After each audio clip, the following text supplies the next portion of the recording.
Welcome to Manhwa Recaps, spoilers ahead, watch out, and take care. Huge shout out and special thanks to the channel members. The series starts by explaining to us about the land of Idian. It is a place where you don't age, and you must endlessly fight monsters. Also known as the playground of gods. It was the place where this man who died on the Drea continent awakened. Like him, those who were dragged here without knowing why joined forces with one another, and called themselves players. He says in this hell where you must fight endlessly without aging, he fought countless battles, and after spending over 100 years on the brink of life and death, to reclaim his stolen freedom he finally challenged him, the one who created this hell solely for his own amusement, the god of Idian. But he isn't there yet, as we see him slice down a monster, but there are others still alive stopping his path. The man smirks, and uses his ability to raise the dead, creating an army behind him. He says that he thought if he just held on a little longer it would be over. But no matter how long he fought for, constantly rebuilding his army, all the other players had failed, leaving only him. But his path was cleared by this point. We see him walking somewhere, and he starts to laugh. We finally learn that his name is Ryun. Due to all the other players who have been turned into statues, calling out for him for liberation, begging that he set them free from this hell. He looks up into the sky, saying that this bastard is the cause of all of it, and that this is the true god of Idian. Just his gaze alone makes him shiver. The god calls him by his full name. Ryun Sermon, he knows he is from the fallen great noble house on the Drea continent. He gets captured by Fatin, another great noble house that attacked his family. He was tortured for years, and came to Idian only after dying. Ryun yells telling him to shut up. The god says after that in just 100 years he reached master level in all three classes, which are Ghost, Assassin, and Necromancer, and he sure does find it interesting. Ryun asks why he would trap him in this hell for eternity, wondering if he truly finds this fun. He snaps his finger, and a bright light blinds Ryun. There is a massive explosion that soon follows, destroying almost the entire land around them, and it also puts a hole in Ryun's side. The god smiles, asking him if he has any last words that he would like to say, as he will grant him one wish. Ryun says he doesn't need that, and the god says he might not know it, but he's already made a wish, as he begins to fade out. We get a flashback to a manor, but we're deep down in the prison. We hear a man screaming, and we see Ryun chained up covered in blood. There are torture devices covered in blood too, these are tools that are being used on him. A man raises his head saying that he is amusing, and that his clan's direct line inherits any talent as if blessed, but that is all except for him. The man smiles before then piercing his chest, causing him to spit up a ton of blood. He says that he was cursed, and born with nothing. Yet his life is really hard to snuff out. Ryun utters the word please, and the man asks what he is saying. The next words that Ryun says are not really intelligible, and the dude laughs at him, saying that he has no idea what he is trying to say, and that he should have left his tongue in place. He thought he might extract something from the sermon bloodline, but even this is getting dull. He tells Ryun to try not to die today, and we learn that he is part of the Fatin household, and that his name is Sons. He is celebrating the 3rd anniversary of wiping out House Sermon. Ryun sits in his cage in his prison cell, resting his head on the floor. Later that night we see him sitting up against the wall, and he says that through the wall he has been sitting for 3 years, and his House Sermon were a family guarding the front lines against monsters. The monsters constantly emerged from the dark zone in an attempt to invade the continent of Drea, and among the 5 great houses of the Drea continent, Sermon was the mightiest, and most renowned. But with the sudden disappearance of his father and his elder brothers, the house declined at a terrifying speed. The Fatin house did not miss the chance to crush them, and what they wanted was the blessing passed down of the sermon line, the blood of the dragon. Those who carry their blood become 7th circle archmages at 10, and sword masters at 15, but Ryun was not among them.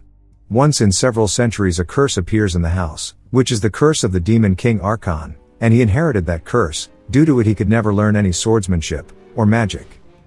He sits there saying that if only he had strength, or if he wasn't cursed, he would never have let them trample them, and he wouldn't have had to suffer any of Sons' horrific experiments, or torture. He starts to cry, saying that he is too tired even now to regret. He can feel today that this is the end of him, and at least he can rest. As he closes his eyes, rats begin devouring his flesh. That is how he got into Idian to begin with, and how he suffered for over 100 years constantly fighting monsters, but also being the only player to have challenged God, and even though he failed, God still granted him a wish. That is when he opened his eyes as a woman is calling out to him over and over. He instantly jolts up, and we learn that her name is Colin. She says that he is already frail enough, so how could he work himself sick? He says that this is the nanny of their house, and he wonders why she is standing before him, and she looks really young too. He then starts to have an idea of what happened, and tells her to bring a mirror quickly. She does so, and when he looks at his reflection he asks her what day it is. She says it is the 17th of August, year 1892. He starts to do some quick maths, and says that was when he was 12 years old, and it is also at the same time that their house sermon began its downfall at the hands of Fatin. He wonders if this is all because of his wish to God. Another man enters the room saying that when Ryun didn't wake up he thought he was faking again. Ryun tells us that his name is Alejandro, and he is captain of the sermon knights. He tells Ryun that he seems truly unwell, and in that case he may skip today's training. Colin goes to say something to him, but Ryun cuts her off. They are both surprised that he is speaking up to him, and Ryun says that he is fine. More importantly, he wants to know what today's training is. Alejandro is surprised that he is refusing a break, and tells him that it is longsword footwork practice. Ryun walks over grabbing his training sword, and Alejandro asks if he hit his head too hard. Ryun says that he did, leaving him speechless. Ryun says that to him it doesn't matter if this was because of the wish, or if it was just a normal regression, but regardless this chance to set everything right. He tells Alejandro that he wants to skip the footwork drills, and go straight into monster hunting. A little later we see him looking at his status window as well as the fact that the curse is SS rank, meaning he cannot accumulate mana, and some other stuff. Ryun just says it's a relief that he can open the status window even after regression, but also it's a unique ability that no one else on the continent currently possesses. Alejandro tells him that the monster is ready. Ryun hides his status window heading outside, and we see a goblin chained up, straight tweaking because his shit was laced. The monster growls, flailing its arms at Ryun as Ryun points his sword at him. Alejandro and Colin watch, and Colin says that they should stop this, and as the knight captain he knows as well as she does that the young master faints just from facing a goblin for a moment.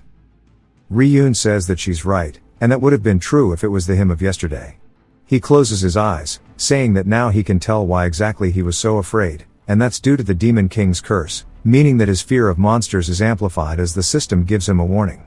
He says that he didn't think that this was also part of the Demon King's curse, but now he's glad he knows. Alejandro sighs, saying that's enough for today, but Ryun says that it's not, and he starts charging forward. He takes a step forward towards the goblin, and it's still tweaking. But of course the fear sets in, and he takes a step back, but he tells himself to stay calm as he is not the same Ryun of the past, and his opponent is just a single goblin, and he knows he can do this. Compared to the threats he felt in Idian, a curse like this is nothing. He thinks about the god's gaze, using it as a way to block his fear of the goblin, and leaps forward hitting it on the head. Alejandro is stunned, and Colin is just panicked. Due to him having overcome the curse through an experience that transcends it, the rank of the curse is downgraded. The goblin looks up at him, raising its hand telling him to wait, saying that hit has knocked the fent right out of him and he can see clearly now.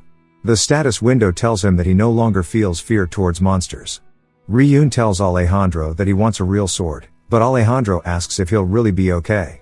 Ryun smiles at him, and Alejandro says that finally today the young master has become a man. He walks back over towards the goblin, raising his blade, and kills it on the spot. Alejandro tells Colin to watch closely, as that figure is truly the next head of House Sermon without a doubt. A little later that day Ryun is washing his face, and looking in the mirror. He says the status window and the system's assistance were both effective, allowing him to overcome the Demon King's curse, and it verified that he can grow. However, the problem is that even though he did gain some experience points, it was way too little, meaning at this rate he'll have to hunt tens of thousands of goblins just to level up. He needs to hurry because the day when their house falls is approaching, but the fact that it is confirmed that he can overcome the curse was huge, and he can't miss this opportunity. The current situation of the house is that it has been 2 years since his father and brothers went missing, and it is a moment where they are maintaining their position as a great house, just right before the enemies started their schemes, and now that he's confirmed one method to level up it means that he should try to verify if there are any alternative methods.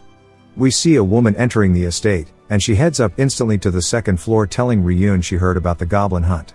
Even so she wants to know why he called her here, asking if it's for magic training. Ryun explains that she is the leader of their magic corps named Sana. Like Alejandro, she is a 7th circle archmage, of which there are a few on the continent. She is a mysterious woman whose background and true nature are unknown to anyone but the family head and father. She says surely he's not getting arrogant just because he caught one goblin, and magic training is different from swordsmanship. Surely he hasn't forgotten that they didn't proceed because he has no talent. Ryun says of course he remembers that, and that was only because of the curse which strips away all of the talent he had, but that was all until yesterday, and he tells her that he can actually sense mana. Shortly after she sets down her tea, then begins to release her mana. She tells Ryun that he can open his eyes now, and she's drawn a picture in front of him that he can only see with mana, and if what he said is true, then she wants him to tell her what she drew. He says that it's a red dragon. She looks surprised, then he asks if he's wrong. She says that he's not, but that he's really changed since yesterday, asking how. Unless he understands mana at a level similar to hers, he shouldn't be able to see it, as she set up a mechanism to make it look like something other than a dragon. If she starts to think about how on earth he broke the family's curse, then she definitely taught him how to sense mana, but this is much different. He tells her that even though he can sense mana, he can't use the mana cultivation method passed down in the family, which is why he needs her help. She looks surprised. Ryun says that mana can't be used unless it settles in, and mana cultivation must be another method for leveling up. She sighs, saying that means he's already tried it, but surely he understands what he just asked her, because helping with mana cultivation means tearing into his body to guide the mana, and she'd be holding his life in her hands. He smiles, asking if she's trying to kill him, and she freaks out saying no. He says that he couldn't resist her in the first place, so if she wanted him dead, she would have killed him. The only person he can think of asking for help is her, because even in his previous life when they were attacked, she sacrificed her life to save him, and she used up all of her mana, causing her body to fall apart due to the recoil. He stretches his hand out towards her, saying that he trusts her more than anyone. A little later he takes off his clothes, and kneels in front of her, and she says that she'll begin now. He also says that the blue earth cultivation method is passed down only to the direct line of the family, and he only explained the theory to her, yet she can already use it to guide the mana, and the cultivation method is something that he actually used in Italian too, to raise his stats, and levels, and he's sure it'll work here too.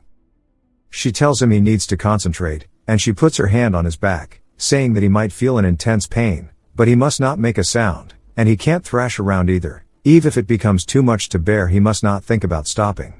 Ryun says the pain is something that he's felt many times, especially at the hands of Fatin when he was tortured for years.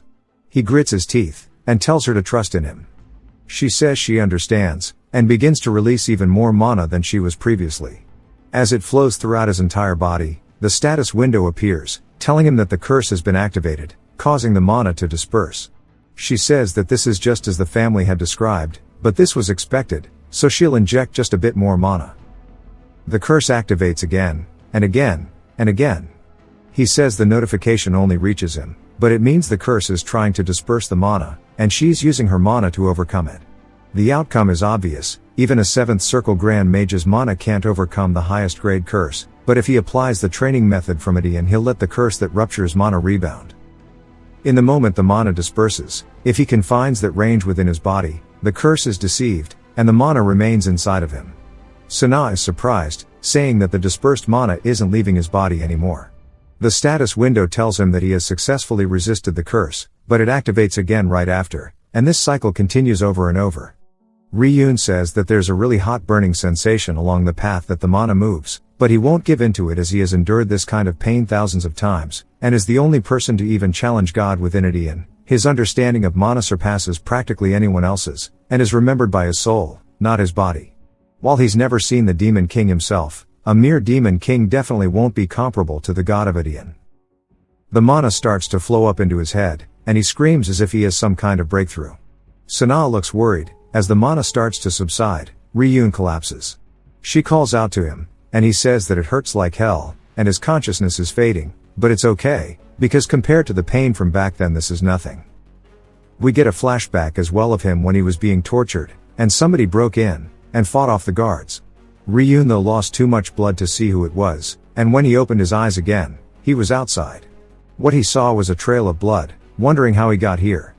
He then hears a familiar voice asking if he's conscious, as he sees an older Alejandro, who apologizes for being late. Ryun asks if he came to save him, and Alejandro laughs, saying that he did, but he's sorry that this is as far as he could go, and he died on the spot. Ryun wakes up, as it was just a dream, but the tears keep rolling down his face. He wonders if the cultivation succeeded, saying that he should be cheering with joy, but seeing that memory again made all those feelings of happiness disappear.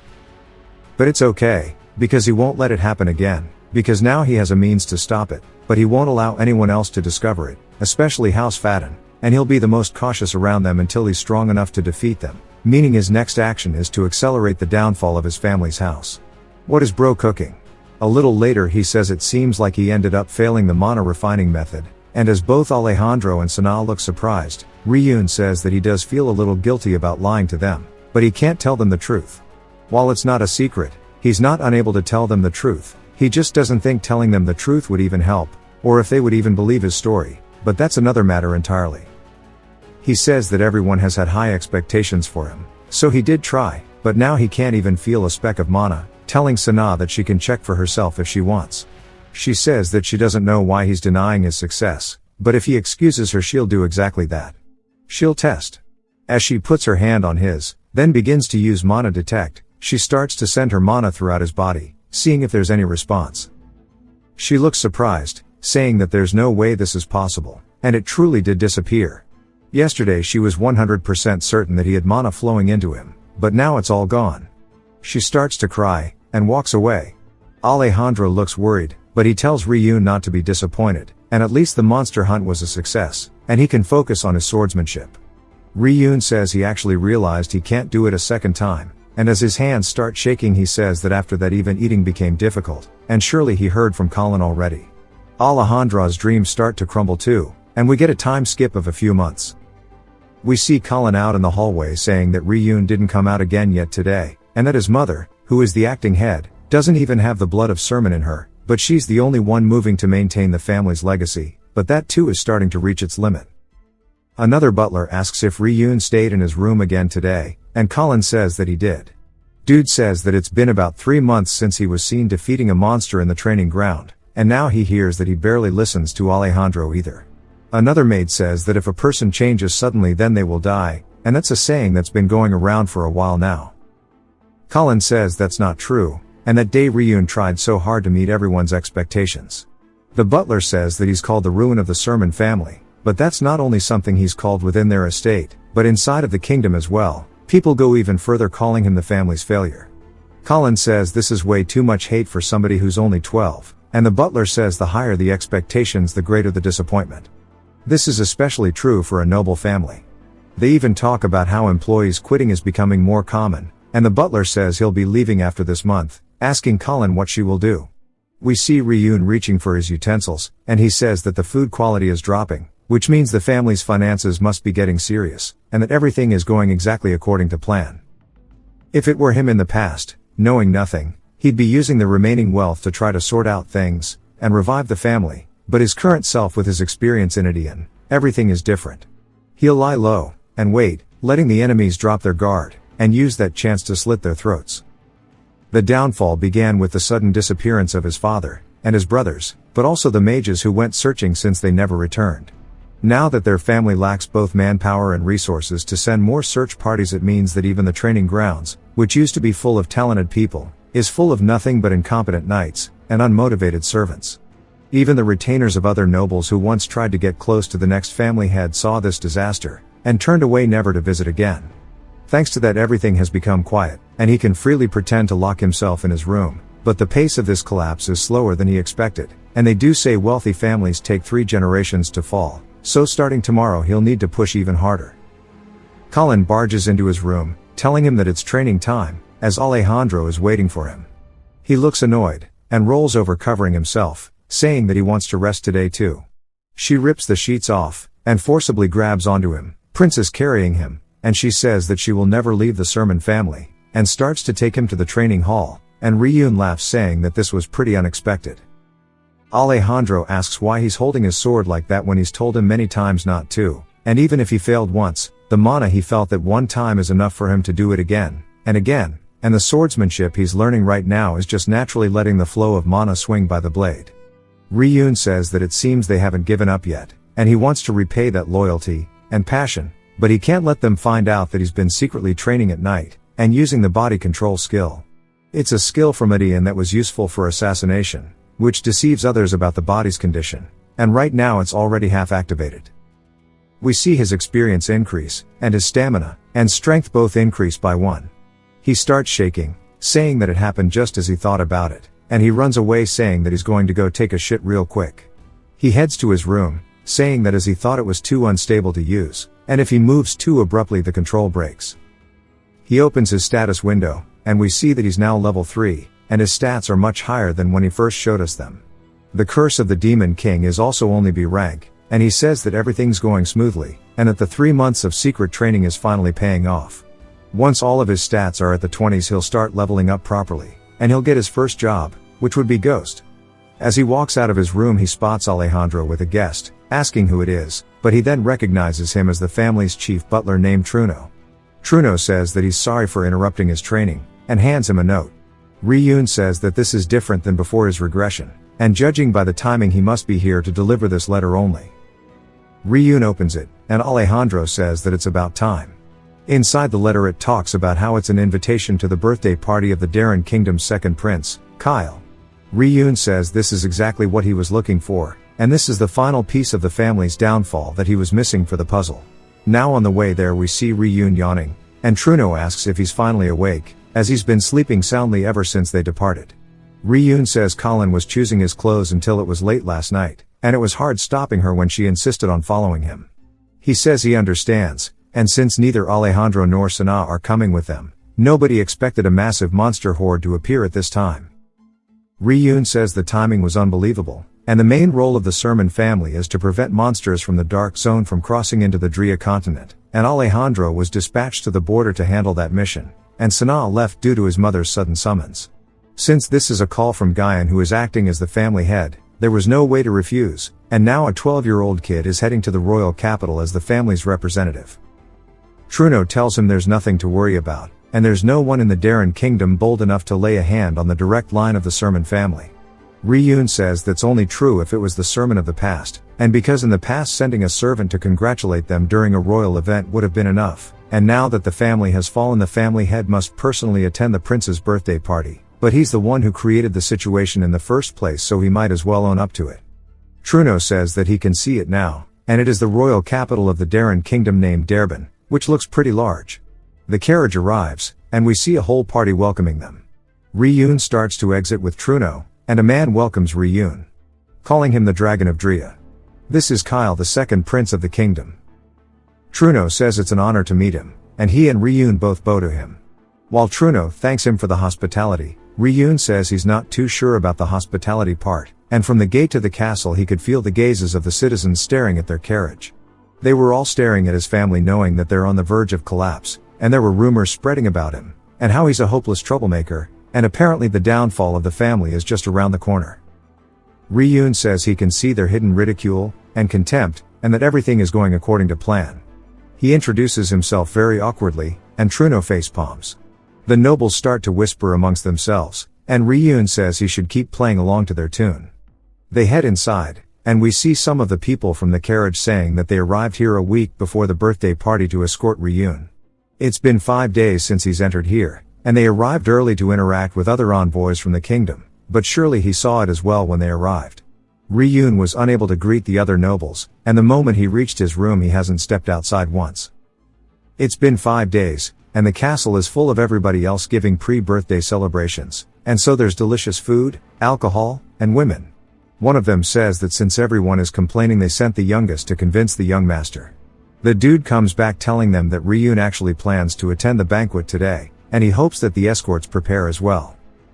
They high-five each other saying this is good, and the dude tells them that he also wants them to keep it a secret until the event, especially from director Truno. The escort needs preparations, and reports. They both tell him it's fine, and they can actually go to the banquet now. They make their way running down the hall, and Ryun says they should calm their complaints. He spent the past few days training freely with no distractions anyways, and attending the banquet isn't just for the escort's sake, and as he has a much bigger goal. Because today a special guest is coming, and it's none other than sons from his previous life, and his main goal this time. Later that evening the men tell everybody in the banquet hall to prepare themselves for the young master of Faden to enter. The doors open, and Sons makes his appearance. He looks over, and Truno tries to avoid his gaze, but Sons walks over greeting him. Truno says that for him to be here personally Prince Kyle will be shocked. Sun says that he heard that Sermon family arrived first, but he wonders where Ryun is, and he's been hearing a lot about him, and he can't wait to meet the famous one from the rumors. Truno looks a bit surprised, asking what he means by famous. Sun says that everybody else here must have heard as well about the downfall of Sermon, and the story of Ryun. Truno says that he seems to be making noise with the expectations of his family behind him, and because he is a 15-year-old who reached the 5th magic circle, but for him to insult the Sermon family in their home kingdom's banquet hall is too much. Sun says that of course the rumors can't be true, and he thinks that the culprit who spread them should be punished for disgracing the name of a noble family. Truno says that he knows all about this kid's history, and at 7 years old he started drinking, and at 12 he killed a commoner from their territory, and he's a huge shitbag. Everybody then says that the Dragon of Drea is entering as we see Ryun making his way through the doors. Truno wonders why he's only coming out now when he's been locked up for so long, but we also see that Ryun is dressed up a lot for this, and he's really giving off a noble look. Even the other nobles say that the rumors must have been exaggerated because his appearance is dignified, and so there's no way the downfall is true. Sun starts to get annoyed, saying that again, the moment the name Sermon is mentioned all the attention that should be his is taken away. Ryun walks over to him, and greets him, saying that he's heard a lot about him from his brother Raz, which is the 4th son who is missing. Sun says that if it's stories he also knows quite a few. Ryun says that his brother Raz said that Sun's is a very kind person, and he knows they attended the academy together. No one at the academy hasn't heard the rumors about Sun's, and even though he left after just a few months, that's just how famous he was. Sun's wonders what he's playing at, and Ryun says that he heard about how he helped a student who was bullied, and helped resolve the suffering of a female student who was harassed, but of course he was the one doing it all. He says that his brother said something else as well, and it was something about a knee. Truno butts in, saying that when Raz's knee was hurting apparently he brought him good medicine, and the Knight Commander had something he wanted him to pass on to him, and he forgot to mention it. Ryun smirks, and walks past Sun's as Truno drags him away. Ryun though of course wanted Sun's to feel this way, but he can't show it so he holds it back to keep face. Ryun says that he needs to get angrier than this, and because his rage is an important seed for the future. Right after the banquet, in his room Sun's is throwing a tantrum, saying it's all because of that bastard Ryun. As expected, Raz already knew, and it's not that he quit the academy, but he was expelled, and even though they used Faden's power to silence everyone so nothing would leak out, he can't believe that Raz knew about his expulsion, and more so Truno knew as well, and that humiliation is something he can't believe he had to experience. We get a flashback to him panting, and we see Raz telling him that he crossed a line he never should have, and Sun says that he didn't know she was his lover, and he just thought it was admirable for a commoner to enter the academy, and so he wanted to be kind to her. Raz says that before commoner or noble she is a fellow student in the academy just like them, and he used magic to harm a female student, and he should get on his knees right now, and beg for forgiveness, and because if he does not sincerely he'll cast aside his family name, and kill him. Sun starts to cry, and drops to his knees. The flashback ends with him starting to pull out his hair. He says that he needs to carry out his plan, and forget Raz for now, and at the very least he needs to silence his younger brother, and he'll soon be facing a harsh fate. There's a knock on the door, and Sun tells him to come in. A man then enters, and Sun says this is quite unexpected, that he asked for a secret midnight meeting, and it's none other than Truno. Some time later we see Ryun on a carriage saying that everything he planned during the party went exactly as intended, and seeing the image of the rumors, and becoming seen as an intelligent yet unfortunate young family head without the talents of a mage or knight, and even Sun's took the bait perfectly. Truno tells him that he only wants to say this now, and the conduct at the banquet and birthday celebration was great, and it made him feel that the spark of hope within the family hadn't died out yet.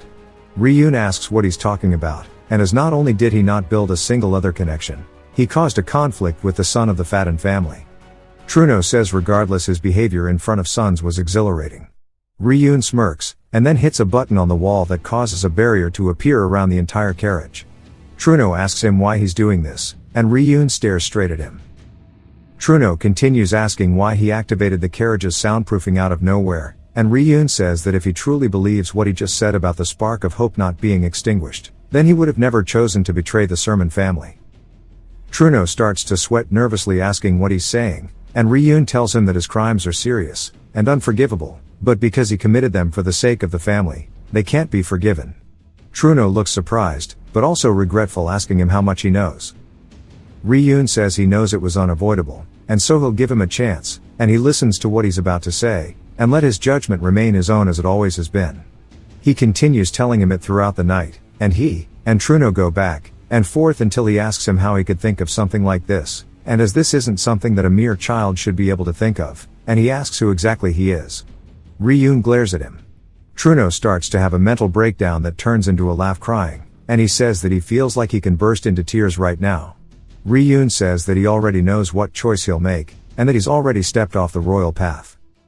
Truno just wonders how he can smile like that knowing what's coming, but says that's maybe the wrong thing to call it, and as that's not a smile, it is a cruel and chilling murderous intent. The carriage comes to a stop, and the knights ask the carriage driver why he isn't going anymore. He's then surprised as he sees that the man's been poisoned. An arrow then flies in from behind, and he deflects it, telling everybody that there's an ambush, and they need to protect the carriage. Ordering the mages deploy their barriers first, and the knights say that they should be ashamed for attacking the Sermon family, but the ambush continues.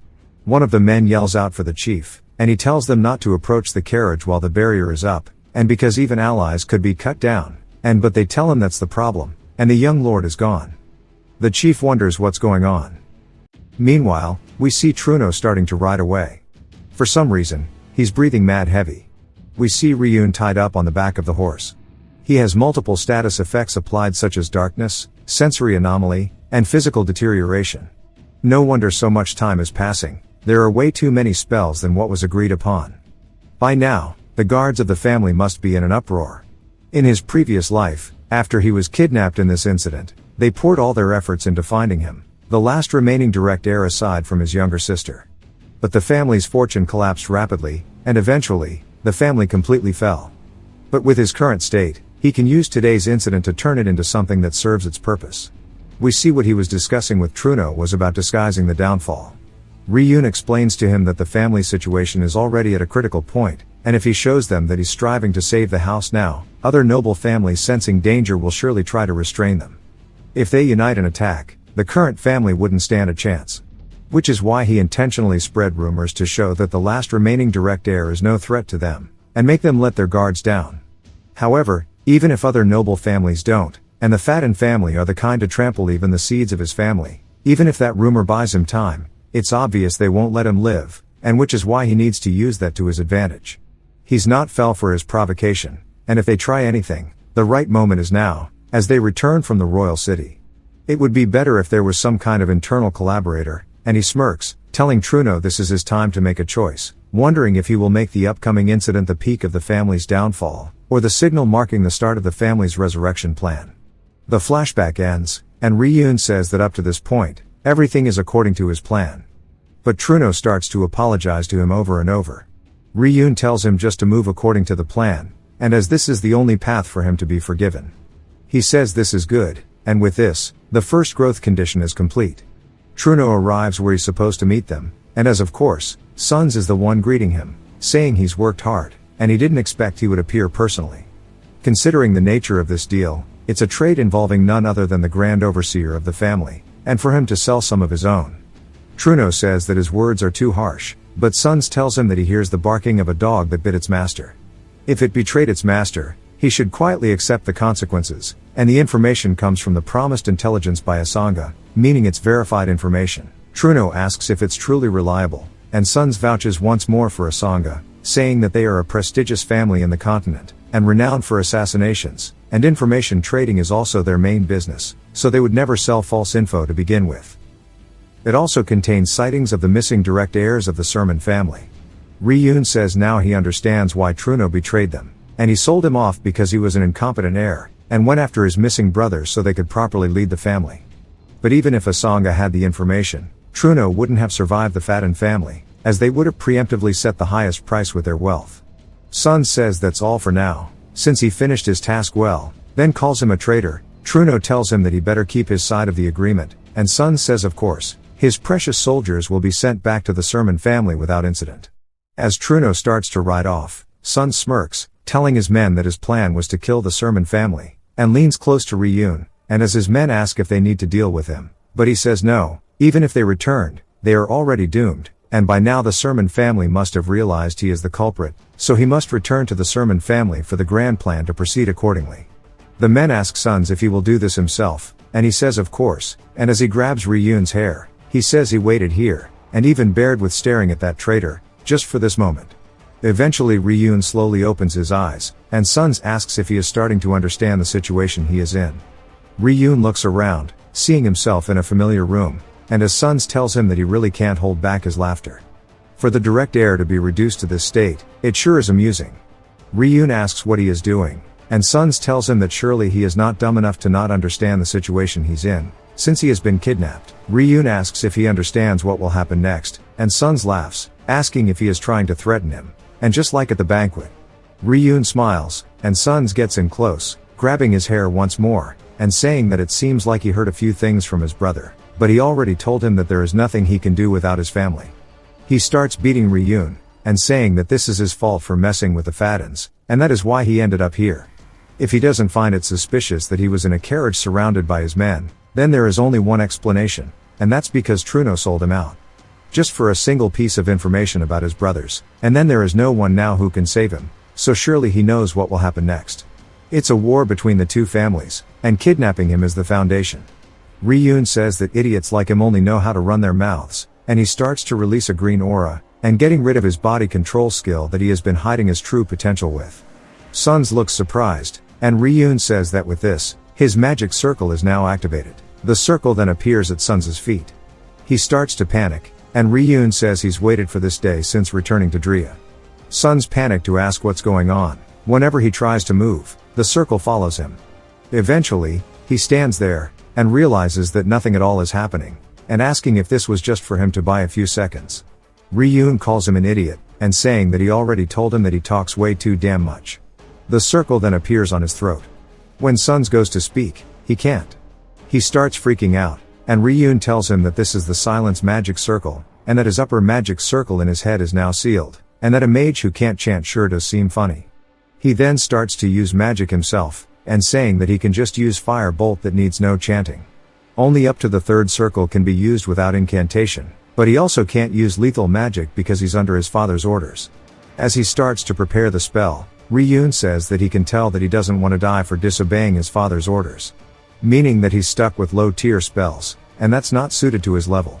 Sons shoots out the fire bolt, hitting Ryun's leg, and saying that his father will definitely forgive a broken leg at least, but his smirk instantly turns into that of fear. Because the fire bolt spell leaves no impact on Ryun's leg, as we see that he has successfully resisted it. Sons then tries a higher tier spell, and Ryun says it's too bad he already wasted his last chance, there's no way he'll just take that. He then puts a spell above his, and blocks it. Sons feels a sharp pain in his hand, and Ryun says this is called mana disruption. Sons drops to his knees, but of course he can't scream. Ryun says the moment a magic of a certain level is cast, he will nullify it instantly. No matter what he tries, now it's useless. Sons bites his lip, then pulls out a blade from his coat, and points it at Ryun, but is surprised as Ryun breaks free from the shackles. Ryun says that it's too early for him to be surprised, and because breaking these chains is child play for him, and that the magic circles don't stop at just 2.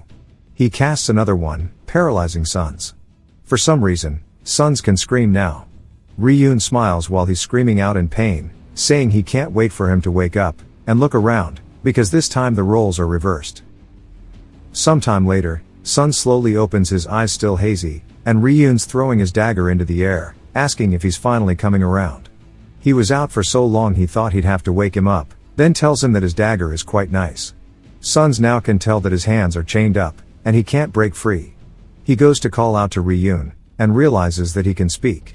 And since these are iron chains, rather than mana restraints, he can easily get out of this. He goes to cast a spell called Windcutter, but feels a severe backlash instead, and Ryun says that surely he didn't think he was dumb.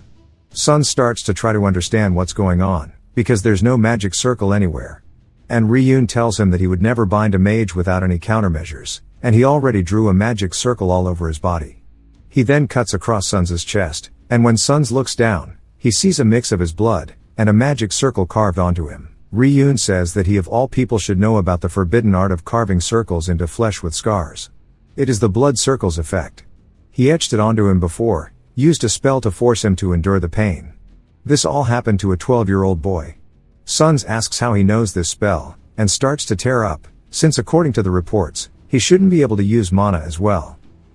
Ryun says thanks to his memories of his past life, and his time in Indian, but 3 months ago when he acquired the mana link method, he focused first on leveling his concealment skill. Getting other skills wasn't hard, and thanks to the secret of circuits he learned in Indian, to which every skill has its own circuit, and mana is injected into a player's unique circuit to activate said skill. Only those who reached master player like him can perceive circuits. He still remembers every circuit of every skill he's acquired. So he doesn't need to study or train repeatedly to gain a skill, he only needs mana and qualification.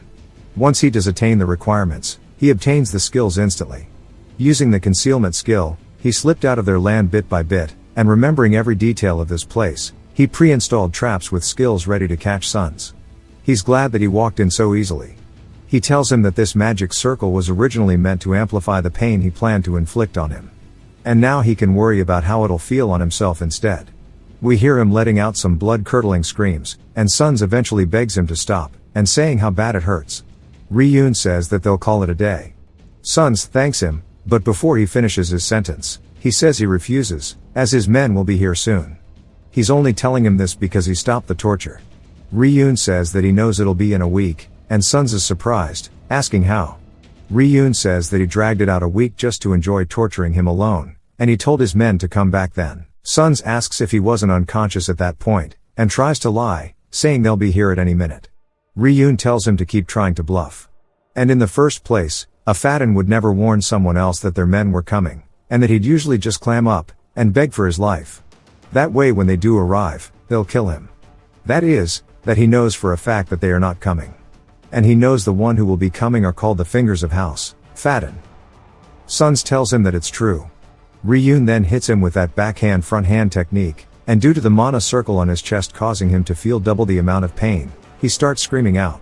Ryun says that he already promised he won't lay a hand on him today, so he's going to leave just like this. Sons screams while crying out for him to stop. Ryun says that they should get ready to go welcome their guest. Because against the elites of the Faden family coming in a week, not a single mistake will be tolerated. We get the fated week later as they arrive in front of the door, asking if this is the place. His men say yes, and it's been a week since the young master kidnapped the Sermon family brat. But he's entered this place.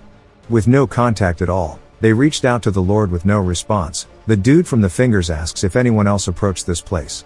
They say no, and as they were keeping a close watch on all the passages here. The Finger says that if he got too carried away with the torture games, it would cause an accident, and that the family head's orders are to bring the brat back alive. So he's going to go in. One of the men tells him that Sons said they weren't allowed to, and the Finger tells him that he only listens to the Faden head, and that's it. He breaks the door open, saying he'll be going in alone so they should wait outside, because they'd be in his way. He says that something feels strange, and there's an ominous presence, but no mana can be felt. He then looks up, spotting a lot of magic circles, and starts to backpedal to distance himself, but they are already placed on his feet. He casts barrier to block the attack from above, saying that this is the worst, and something must have happened to Sons. He uses a detection spell, and now can tell that it's a trap linked by triggering a magic circle, and he knows the layout of this place well, meaning that the opponent is no slouch. He laid traps like this at every passage, and he wonders if it's the Sermon family, or a third party. He casts double barrier, and continues walking downwards, saying whoever it is he doesn't have the time to deal with them one by one, whoever it is he'll make sure they regret daring to pick a fight with somebody of the Faden family. Down in the prison cell there's a whole pool of blood, and Sons is bleeding profusely while still chained up. So much so that his white hair has been dyed red. The Finger then blows the door open, and yells out for him. He starts breaking the chains, seeing the state he's in, and asks what's happened. He goes to tell him about the situation, but has trouble speaking. The Finger grabs onto his wrist, and says that his magic power is definitely Sons's. But wonders what on earth happened. Sons tells him to give him a recovery potion, but the Finger says getting out of this place comes first. The enemy hasn't shown themselves yet, so it's dangerous. There are tons of traps on the way here. He spots Ryun, saying that if the bastards subdued the young master, and tortured him, but didn't take the brat, that means rescue isn't the only goal. While the brat is bait, he can't abandon his mission either. Sons then tells him that it's him, and the one who left him like this is none other than Ryun.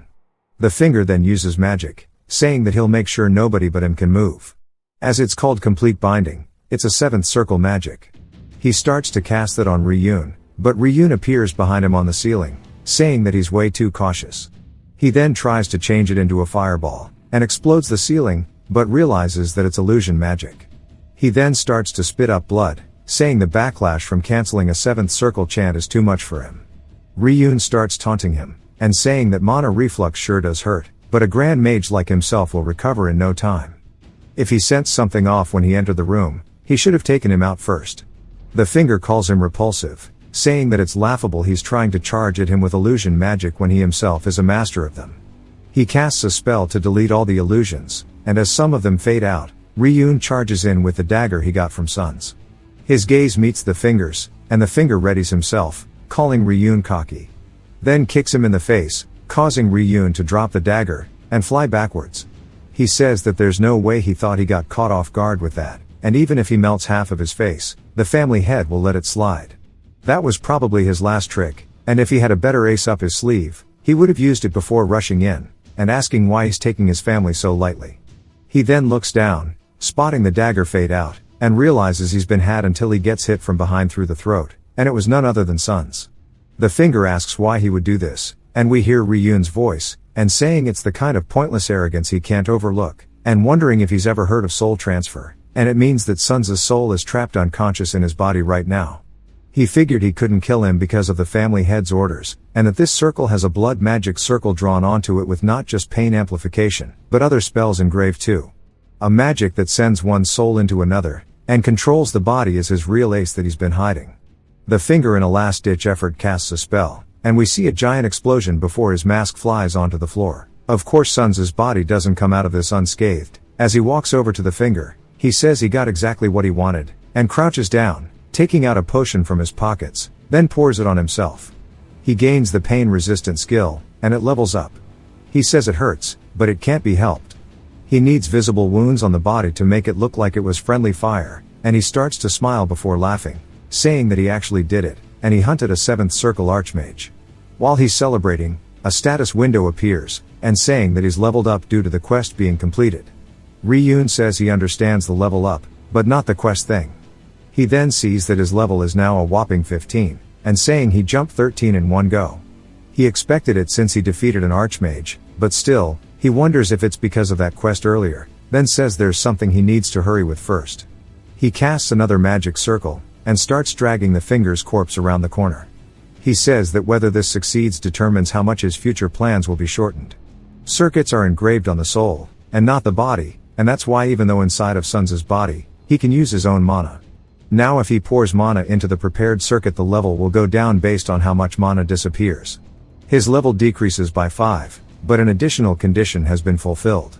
The status window appears in front of him, and he looks a little surprised to see that he's unlocked something called Shadow. It's a hidden class of the Assassin class, and it can be obtained by reaching Agility 20, and Mana 15 before reaching the class change level of 5. Ryun says that it was a success, and with the remaining levels, it means he can do it 2 more times. He says he can do this as lightning starts to form out of him, and this time a blue circle appears, and his class change was successful, and he's advanced to the upper class now of Necromancer Hand of Death.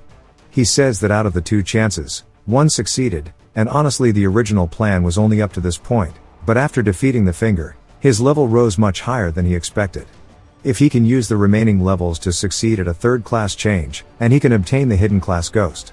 He says normally Ghost is a class gained when someone who is both Assassin and Necromancer unlocks their sense stats, and the best class that helped him rise to the top in Indian was none other than this. Its synergy with Necromancy and Assassination goes without saying. If he obtains Ghost just like he did with Shadow and Hand of Death, it'll be smooth sailing. But the problem is from the results of studying class circuits, the key of getting the upper class of Ghost is the size of the soul. If he fails with his current level, he doesn't know how bad the backlash will be, but if he succeeds, his plan will be flawless. There's no time for him to hesitate. His level decreases by 5, and he starts to feel a sharp pain as his soul has been wounded, and it needs rest for recovery. He starts screaming while fighting the magic circles, saying that it feels like his whole body is being torn apart, and he wonders if the upper 3rd class is impossible.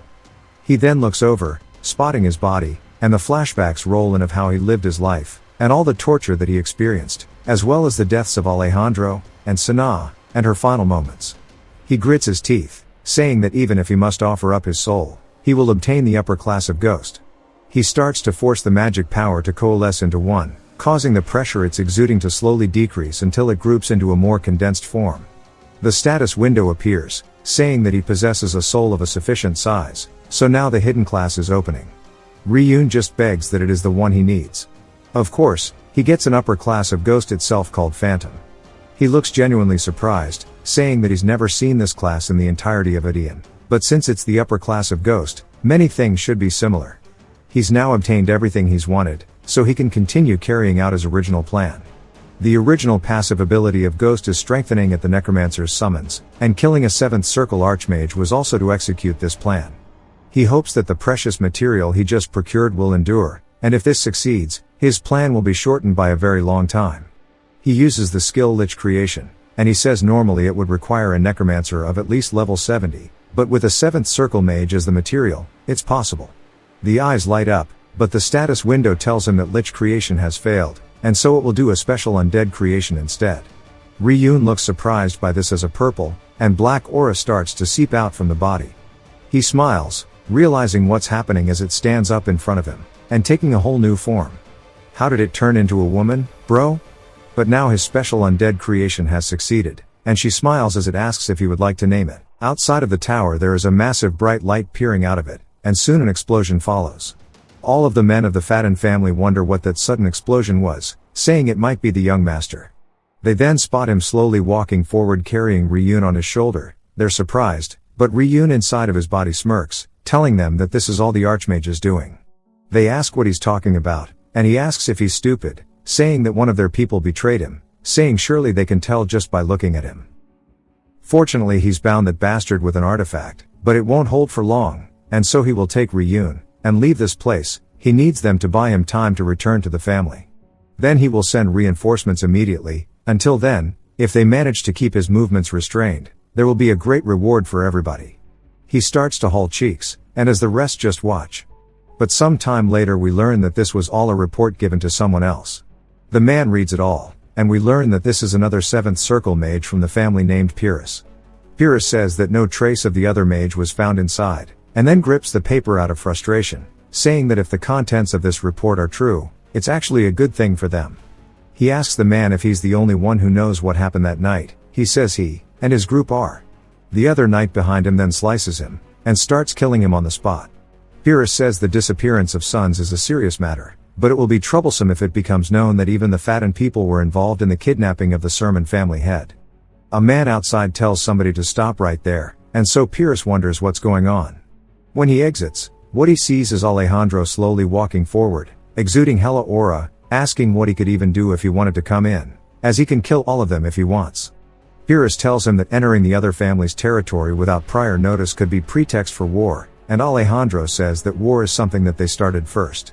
He needs to bring back young Master Ryun to him at once. Pyrrhus says this is no more than just a suspicion. Alejandro points out that a fire in this border region just 1 week after Ryun's disappearance was seen, and as well as a suspicious structure, with an underground facility. The Fadden family must have set up this camp right in front of them just for this reason, and anyone can see they're trying to cover it up. Pyrrhus says they truly don't know the whereabouts of Ryun, and more importantly Fadden's young master sons is also missing, so they ask for cooperation in the search. Alejandro tells him to shut up, causing Pyrrhus to get annoyed. Alejandro warns him that he will not allow him to interfere with the scene until their investigation is complete. He starts to release his aura, and Pyrrhus matches. We see Truno from afar watching, saying that for the Fadden troops to appear here, he hopes this doesn't escalate into an armed conflict. Sana asks why he thinks he can run his mouth carelessly, calling him a traitor. She says if it wasn't for the young master's message, he'd already be a pile of ashes, so for now he should stay silent unless it concerns the search of the young master. Truno says that Ryun himself said he'd leave behind a trace, and she asks if it's meant to be in a place like this. He says that it probably is, but if it was so easy to find, the Fadden family would discover it first. He said only the Sermon family's cultivation method could locate it, and since Ryun succeeded at least once, the resonating nature of the technique should remain even if faint. Sana then starts to scan the area, and saying that she finally found it. She then teleports, but it seems like Truno is with her, asking what the hell is going on. What they see before them is sons chained up from a tree, and leaking the aura that Ryun used to make them track him. They say that they came here looking for Ryun, but instead it's only sons, and written on the cloth covering him says, "I am the kidnapper, please punish me." She then spots a letter beneath a rock, and walks over to it. Truno asks if there's any traces of Ryun here, and she tells him there's a letter. He knew that she would be the one to find it. He considered taking over Sun's body, and destroying the family from within, but as an 8th Circle Lord, the Faden family head would likely notice the soul transfer, and if he returns as Ryun goes back to the Sermon family, it could spark a war between the two of them. The current Sermon family can't afford it, so there's only one other option. Before disappearing completely, he must leave an explanation that Sana can accept when she finds him. Truno asks what the letter says, and she burns it, and saying that they need to return to the family immediately, and as there's going to be much for them to do from now on. Meanwhile, while they're heading back, it takes us to a town, and as we see a boy running, someone calls him Ryun's name, and telling him that the leader is looking for him, so he should go to the guild. Truno asks her what's going on, and Sana says that she is certain now, and as Ryun calls the man uncle, he smirks. Sana says that she's assured the young master is Dria's dragon. What's with that goofy-ass haircut though? We get a whole 3-month time skip as Ryun has been hanging out inside of Fainton, one of the royal capital cities of some other kingdom. Someone begins talking about the confrontation between House Faden and Sermon, and apparently the cause of the confrontation was that a traitor from House Faden kidnapped the last bloodline of House Sermon. In the end, House Sermon accepted reparations from House Faden, and they couldn't find the culprit with the kidnapped son, so they have no idea why they would accept it. It's been a while since their family had the so-called gold dragon went missing as well, and they used to be a prestigious house, but now they've completely fallen. Inside of an alley, we are introduced to the Assassination Guild, and their branch inside of the city. The guild is called Martin. Turns out the rumors are being told to this woman, and they say it seems that they're in a situation where they need the compensation money more than their own remaining bloodline. The woman thinks about it, saying that's pretty boring. Her name is Sapphire. She is a second-class assassin, and the branch manager. She says that this is all stuff she already knows, and the man says what about the news that Sermon's manager Truno was executed. It was revealed that he cooperated with the traitor from Faden, and Alejandro executed him on the spot by beheading him. She's surprised that a swordsmaster, when there's so few of them, would do it himself. The door then opens, and Ryun enters. They call to him, and Ryun greets the man, calling him Mr. Duns. Duns asks if he's here to see the branch manager again, and they head upstairs as they talk to one another. She tells him that today's the day, asking if he knows what this letter is, as it's his recommendation letter as an official member of their Martin Guild. Ryun smiles, saying that he knows there's still more tests. She says that's true, and it'll be his first real mission, but for him she wonders if this test is even meaningful. Even though they are a prestigious house of assassination, and the 4th largest assassination guild, for someone like him who reached the final test in just 2 months, she doesn't know if this test is good enough as he is, and she's just glad that a great talent has been born in her branch, the shortest time on top of that, and the youngest official guild member in the last 100 years. He says even so he's still a long way from a second-class assassin like herself. She says that's just fake modesty, but his expression is better than when they first met, and that time sure does fly, and she can't believe it's been so long already. And while it's not well known, he showed up quietly at the Assassination Guild, and pushed a huge sum of money requesting an assassination of them. Ryun says that he heard they take any requests as long as there's money, and when he actually confirmed the payment, she treated him like a client. She said that it wasn't that she changed her attitude because of the money, she just had a feeling she'd never meet such a peculiar client again. A kid in rags brought an enormous amount of money, and made a request to assassinate himself, so it would be more strange for her not to be interested. Ryun smiles, saying that he'll check the letter by himself, and to call him again when it's time for the test. She says alright. After he leaves, a man appears behind her, asking if she really accepted that kid to the guild just because of that feeling. She says no way, and surely they know what happened after that. He actually joined Martin, and finished all the assassination training in 1 month, the same training that's supposed to take a minimum of 5 to 10 years. He's that kind of talent, and surely he investigated him properly. We learn that his name is Cal. Cal says that he has no last name, and he was found on the streets, then raised by an unknown master. One day his master disappeared, and then he joined this place to find information about him. The notable part is his assassination request on himself to prove his worthiness to join Martin. Thanks to that, his skills were verified, and he passed the training quickly. She says that's all the information they heard from Ryun, and she doesn't know whether it's true or not. Cal says that it is true. He went to the place where he said he lived with his master, and there were traces of someone having lived there until recently. She says for now, even if that's true, the most important thing is she wants to know what the possibility that Ryun is the same as Ryun Sermon, since the missing young master of House Sermon vanished, and a mysterious boy the same age appeared here around the same time. She doesn't think it's truly a coincidence, and it's been bothering her. Cal says that the possibility of them being the same person is low. She asks why, and he says that it's a well-known fact that Ryun lacks not only mana, but also swordsmanship, stamina, and everything else. This is the result of their observation for intelligence gathering purposes since his birth, and the downfall of Sermon. True, because of him, there's no way he's the same person as a talent like the Ryun they have now. But if she wishes to continue to track down that lead, she cuts him off, saying it's enough. We see Ryun is actually overhearing their conversation, and she says that she can't be using a talent like him on such a useless task, but to look into the kid's master more, because if he really raised Ryun, he must be an extraordinary individual. Ryun says her intuition is unnecessarily sharp, but a necromancer's skills sure are convenient to him. Any place where souls exist, he can gather information through their eyes and ears. He says he might as well look at his stats, and when he opens the status window, we see it's progressed quite a bit. The levels he lost from the class change have returned, meaning it was worth investing his mana into body control. It goes beyond simply changing his appearance, he can also avoid mana detection. He's also reached a level where he can deceive a second-class assassin's form detection. On top of that day his summon shrank to a chibi. She asked what her name was, and he gave her the name of Kornik. She nods, and then Ryun opens her stats, saying that her strength is 7, agility is 5, mana is 23, her skills are Fire Bolt, and Soul Shield, but it's all just like a player's, meaning that she is an undead capable of growing. He wonders if this is the power of a phantom. He says that it wasn't in the skill description, so he wants to take a look at her circuit real quick. He starts to analyze it before he gets caught off guard by a status window giving him the quest called Avenger. The reward and description are both question marked out. He says that he thought that he wouldn't get another quest, and moreover it's one where the player has to find it, and complete hidden conditions. He definitely saw a quest completion notification after defeating the Archmage, and that whole group of events led to what gave birth to her. For now it's just a mana-guzzling monster, and a burden that he has to share his experience with, but a day will come when she will be genuinely helpful. He heads out onto a rooftop, saying that growth is something where he has to look at the future, and not the present. Duns asks what he's thinking about so hard.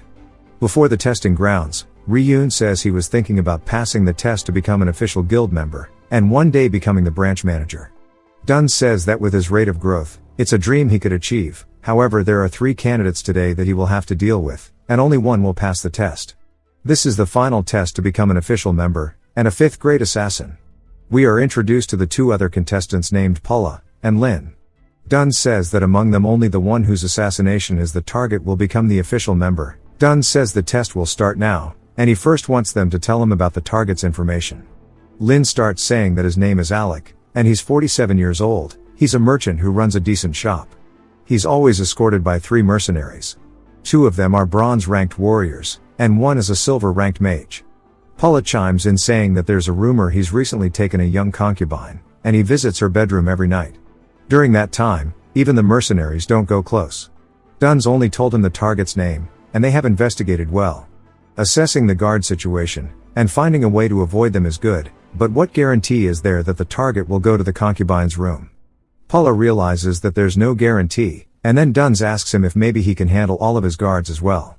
Of course he can't, and he tells him that this is why their Martin group is so focused on gathering information. He then asks Ryun if he'll share the info he's got. Ryun asks if he has too, and this annoys both Paula and Lin because they could be beneficial to them. Ryun says that it's not like they'll all become official guild members if they work together, and it's a test where only one person can pass, and he doesn't see a reason to share the information. Paula and Lin say they both shared theirs, and they're comrades after all. Ryun says he doesn't recall learning about camaraderie during their training, and they're just both stupid. Duns says that he's right, and it's a test so it's good to use individual abilities, but what's more important is to pass by utilizing what you've learned in training. Duns says discarding or using others as needed is the way of assassins, and it's an answer that seems to cut out the core of what it means to be one. He asks if either of them have anything to say, and they say they don't, and he tells them from this moment forward they are free to assassinate the target. As they all fly off, Dunn says that he sure is a promising one. We get a flashback to when he was first introduced to the group, and how he requested that they assassinate him. Sapphire told them that 4 fourth ranks, and 3 third ranks will be mobilized for this request, and the time limit is 3 days. The location is limited to within the capital, and if they succeed they'll get 100 bonus gold, but if they fail the condition is that the kid will join their branch as a special grade trainee. Dunn says she must be out of her mind, and the other assassins agree saying that they'll find him very quickly. Of course they all failed, and they say that his traps and tricks are no joke. Sapphire says that a promise is a promise, and she'll start his training from today. Dunn's thought it was as good as done because there was no way he'd become an official assassin with Sapphire being the branch manager, and she's the most difficult one they've had so far. But back to the test. We see Ryun running along a rooftop. But for Pulla it's not going as well as he gets thrown out of a bedroom window, and when he lands he says that he's disarmed all the alarm and mechanical devices, and he is avoiding the mercenaries. But of course he says that, and even more have turned the corner, he realizes he made a mistake. Lin watches as they all jump as shit, and she calls him foolish, but she says that, thanks to him things will work out well, and if he hadn't been discovered she would have made sure he was. Though the target has received numerous assassination attempts until now, the place Alec has hidden each time is his main wife's bedroom. We see her saying that she's sick of it, and as if bringing in a concubine wasn't enough, he's brought in an assassin now. He tells her that's not it, and the assassins aren't his fault, but this room is perfectly safe. Lin says the defenses are certainly better than before, and the number of mercenaries has increased, but the ones that are usually with him have all rushed to Pulla. She can feel around 5 ordinary soldiers' presence, and that means it's worth a full frontal assault. Alec then starts shouting asking what somebody is doing, and that it's dangerous, so they need to put it down immediately. Lin's confused, but what she sees is his first wife saying that she tried to be patient, and he used so many words to soothe her over, but he ended up taking money from her family again. Alec says this is because his business funds were low, and she says that the money he received from his in-laws was used as a gift for his concubine, and then she stabs him straight through the chest. Lin is surprised, but then his wife's body starts to jitter as she drops the knife onto the floor. Finally she starts shaking, and crying wondering what she's done, and she screams. The men run in asking what's wrong, and Lin can't believe that he was killed by his own wife, but she doesn't know if this is a success or a failure, and come to think of it Ryun hasn't appeared yet. She heads back to the rendezvous point, and says that the request has failed, and that Alec was killed by his main wife and not them.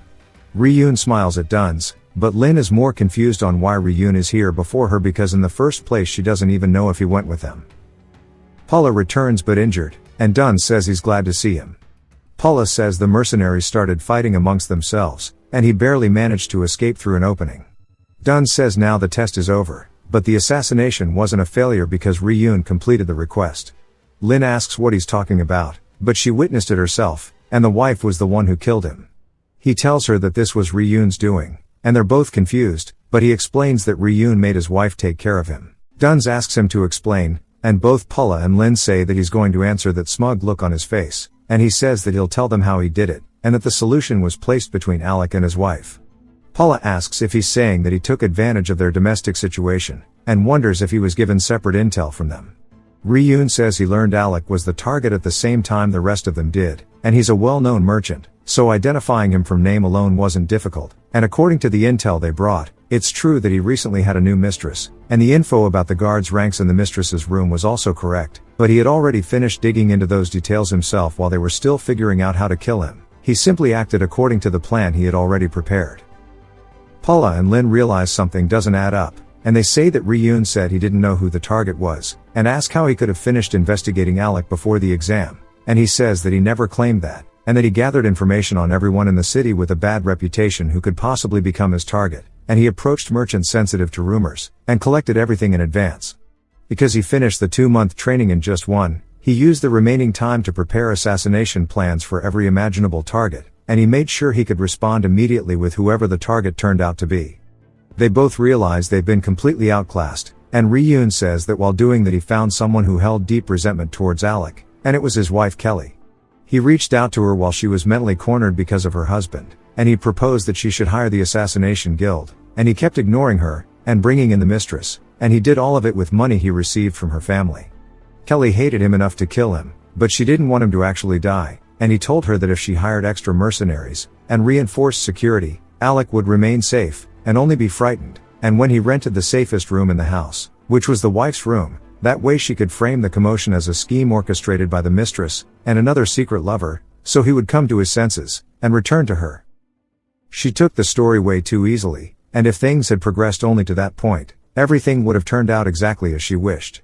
Right before the assassination began, he told her one more thing, that the money he used to meet his mistress, and to buy her gifts was entirely taken from her family under the pretext of business funds. Dunn says that from the very beginning he and every one of the contestants have just been inside this kid's hand, and they realize there's nothing they can say to refute it, but Duns tells him there's something he just can't accept. No matter how furious she was, for an ordinary woman to stop her husband's death seems a bit off, and that's why he helped her a bit. He mixed an alchemy potion into the liquor delivered to his home, and to avoid casualties he mixed them into the water the mercenaries would drink too, and thankfully it seemed the timing was perfect. Lin asks what kind of alchemy potion, and Ryun says it clouds judgment for a while, and makes people easily enraged. Paula says that must mean when the mercs were fighting amongst themselves it was also his doing, and Ryun says he wasn't taught camaraderie, but he didn't want fellow trainees or guild members to die. Both Paula and Lin realize they've been foolish in their thoughts about him, and then Dunn says that in short everything unfolded exactly as he thought, and with the drug enhancing the effects of the information he leaked, Kelly killed Alec just as he planned. Lin says that for an assassination to have happened without him requiring to hold the knife himself sure is crazy, and Duns congratulates him on passing the exam, and Ryun says they should be able to collect the commission fee plus extra from Kelly.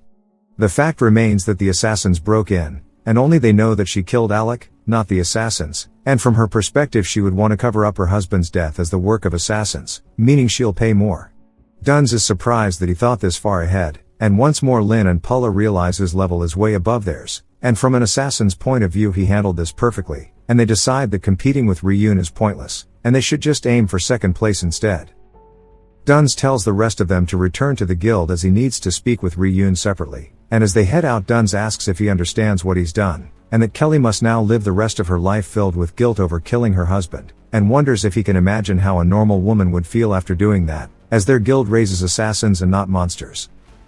Ryun says that until he learned why Alec kept bringing in mistresses he viewed her as a normal woman too, but every mistress he brought in was killed by Kelly, and behind the liquor trade Alec handled drugs, loan sharking, and gambling, meaning countless lives were destroyed by him as well.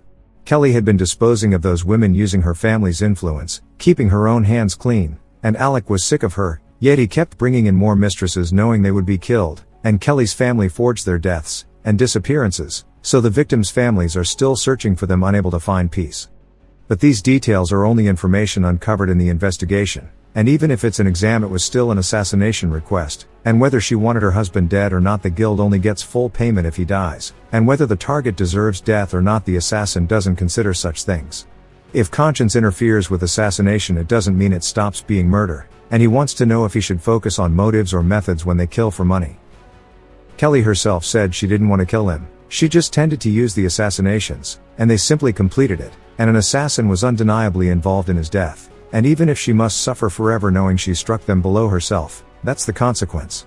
Duns asks if he's saying that conscience has no place for them, and Ryun says that if he wants to keep his humanity he should grow strong enough to change the system from its roots, because no matter how much he searches for conscience while carrying out requests, as long as he acts under the guild nothing will change, and then he hops off the wall. Back at the guild we see Ryun wearing the guild's uniform now, and Sapphire congratulates him for passing the test, saying from this moment on he is a full-fledged member, and a 5th grade assassin. His quest has now been completed, and his level has been increased, and he has achieved a bonus quest, and he has gained the respect of Duns, Lin, and Paula now, so he gained additional experience points. Sapphire says from now on as a 5th grade assassin he can accept official requests from the guild, and if he meets the conditions he can also apply for a promotion. She goes to talk about the conditions, but he cuts her off, saying that he successfully completed a single request worth 30 gold or more. She's surprised that he knows, and then he says that it's either that, or he successfully completes 10 5th grade requests, or receives recommendation from the branch head, or 3rd grade assassin, asking if these are the correct conditions for a promotion. She says that's correct, and then Ryun asks how much the payment was for the request of Alec. The other members get annoyed, wondering what he's doing, and Ryun asks her once more how much it was. She looks a bit hesitant to answer, saying there was an advance of 10 gold, a completion payment of 10 gold, and the 10 gold he received from Kelly on the condition of concealing the murder. Dun starts to piece it together, and realizes exactly what Ryun was planning, and Ryun says that even considering that it was a test, he's already fulfilled the conditions. He was the one who brought in the request, completed it, and received the additional payment, and the first promotion condition has already been cleared. She gets a little annoyed, and he tells her that he would request promotion to 4th grade.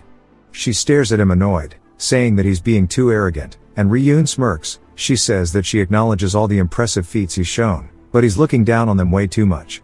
An organization has its own rules and principles, and among assassins it's only from 4th grade assassin upwards that they are truly considered legitimate, and everyone builds their experience and skills, and gets verified among their peers, and takes pride in having risen the ranks, yet he's disregarded every single bit of that, and although his conditions aren't perfect for promotion, they have been met, but acting in this manner will only earn him resentment from everyone else, and it must be because he's tired after his first mission. He says that's not it, and he will not withdraw his promotion application. She turns confused, saying that if he wants to live properly here he needs to learn some tact, and Duns then says that it might be presumptuous of him to say, but he does want to say something given his role as a supervisor during the test. She walks over to him, telling him to go ahead, and he says he believes Ryun is fully qualified to take the promotion exam, and it's absolutely not because he looks down on them, and most importantly he showed the most crucial thing in this test. She asks what he's talking about, so Duns tells her that he's talking about pure physical capability. He didn't deviate from his plans, and he used only the assassination skills that are befitting of someone of their guild. Paula and Lin have nothing they can say about it, and he says coincidentally the 4th grade promotion test is something impossible to pass without physical ability, and this is a chance to gauge just what level of skill he possesses, or it could teach him a painful lesson. The other members say that this makes sense, and even during the tag game when he first requested his assassination he mostly used traps to make them lose.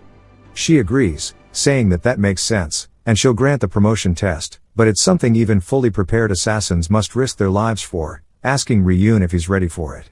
He shakes her hand, saying of course he is. That night Duns tells him that shit had his heart racing, and it was way too reckless, and Paula and Lin both say that he must only be acting this way because he has a plan, and Duns says that the 4th grade test won't be held for at least another month or 2 because a suitable request and target must be designated for the test, and that he can train him until then. Ryun says he will pass, as he plans to rest until it's time, and they ask what he's talking about, and he says that he plans to be away from the guild for a while, and now that he's a full member it's okay for him to leave the branch's territory. Duns says that's true, and Ryun tells them that he intends to return before the test, and he can check the news about any updates by stopping by the branch. Duns asks if his plan this time is just to leave the guild, and Ryun smirks, confirming it. Duns says that he can do as he pleases, and they should drink their fill tonight, but the other two tell him that he can't offer any alcohol to Ryun. If you've watched till the end, comment misery to let me know. Subscribe for more videos like this, leave a like or a comment to help the channel out. Thanks for watching.